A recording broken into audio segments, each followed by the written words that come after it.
Hi, my name is Vicki Dittmer, and I am going to discuss my senior thesis, which is about how the U.S. should convert to international accounting standards. There are two options. The first is convergence, which is to take the current U.S. accounting principles and transition them into more internationally accepted principles. The second is adoption, which means to get rid of the current U.S. system and adopt the standards created by the International Board. There are also three bodies that are instrumental in the decision-making process regarding what the U.S. will do. The first of those is the International Accounting Standards Committee Foundation, which is made up of several different boards, most importantly the IASB, which is the International Accounting Standards Board. And what they do is to create international accounting standards, which are used in many countries, such as those involved in the European Union, Malaysia, Australia, New Zealand, and many others. The International Accounting Standards Board is relatively new. They were just established in 2001, and their first standard was not published until 2003. Their mission statement is to provide the world's integrated capital markets with a common language for financial reporting. The second body is the Security and Exchange Commission, commonly referred to as the SEC. And they are a U.S. foundation that was established in 1934 as a government body that regulates the securities industry. They were created in response to the Great Depression, when a need was identified for investors to have honest and correct information provided about the securities they might purchase. Currently, the commission is made up of 5 presidentially appointed commissioners, which are legally required to be nonpartisan. No more than 3 of the commissioners can be from the same political party.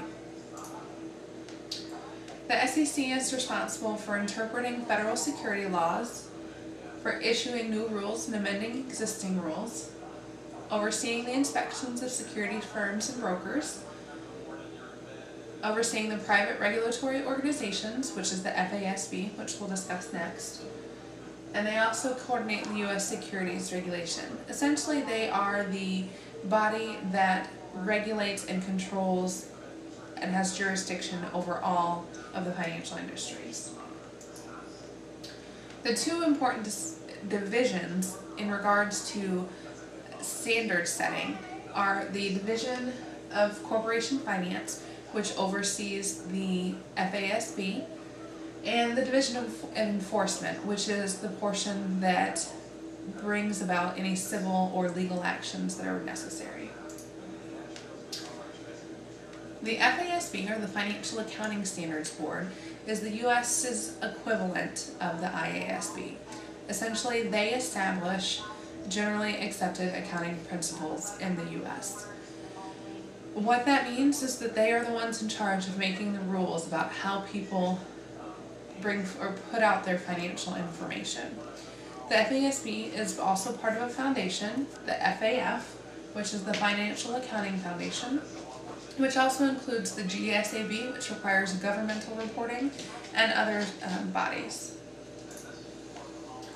The Financial Accounting Standards Board has been around for much longer than the IASB. It was established in 1973, and its mission statement is to establish financial accounting and reporting standards through an independent and open process, resulting in financial reports that provide decision-useful information. This shows the connection between the FASB and the SEC and their enforcement over each other.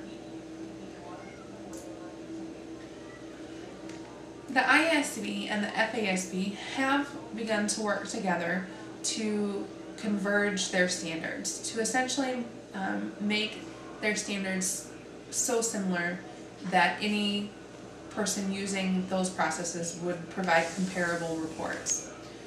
The first step in that process was the Norwalk Agreement, which was in September of 2002, where both boards committed to convergence. The Memorandum of Understanding in 2006 was a reinforcement of the Norwalk Agreement. It was also a time when they established milestones and actually laid out a plan for how to go about convergence. Both boards have completed some of their joint projects. IASB has created IAS Standard 23 on borrowing cost and IFRS 8 on operating segments.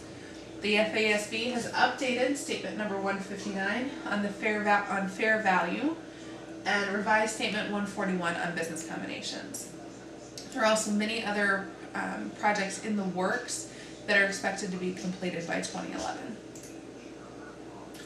On the other hand, the Securities and Exchange Commission has published a report for the potential adoption of IFRS by the U.S.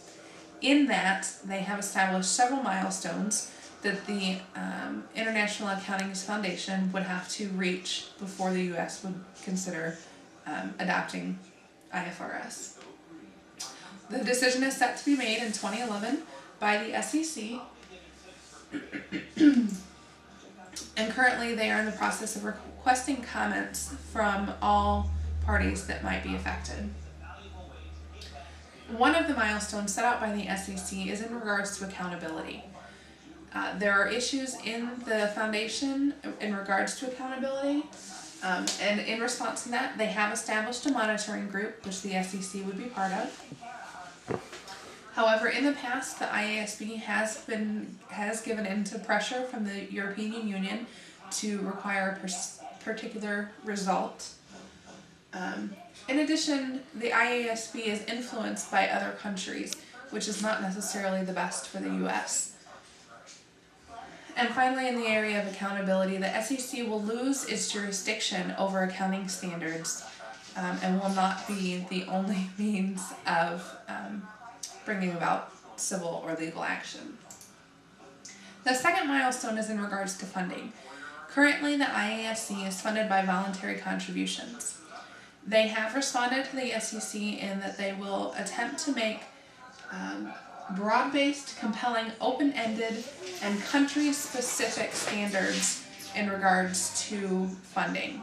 In that vein, they have established a percentage requirement based on gross domestic product.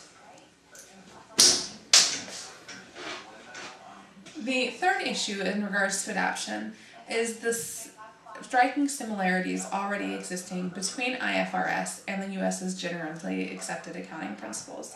Both are high-quality standards, and so there's not much room for improvement and would not be much difference in between the actual reporting quality.